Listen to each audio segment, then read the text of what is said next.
महाराष्ट्रामध्ये आम्ही एकमेकाचे वैचारिक विरोधक आहोत, शत्रू नाही आहोत। त्यामुळे एखाद्याच्या जन्मदिनाप्रसंगी, एखाद्याच्या अभिष्टचिंतनाच्या प्रसंगी एखाद्याने चांगली भावना व्यक्त करणं याचा अन्यथा अर्थ काढणं अतिशय अयोग्य आहे।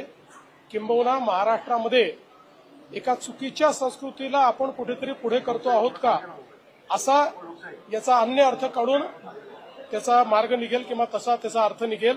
म्हणून मला असं वाटतं की याला एवढ्याच परिप्रेक्ष्यामध्ये बघितलं पाहिजे की माझ्या जन्मदिवसाच्या निमित्ताने काही लोकांनी एक पुस्तक प्रकाशित केलं।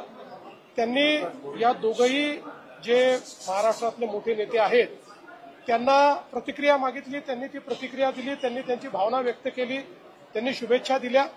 मी त्यांचे आभार मानतो त्यांनी ज्या शुभेच्छा दिलेल्या आहेत, पण मला असं वाटतं याचा अन्य अर्थ काढणं खूपच संकुचित असतं।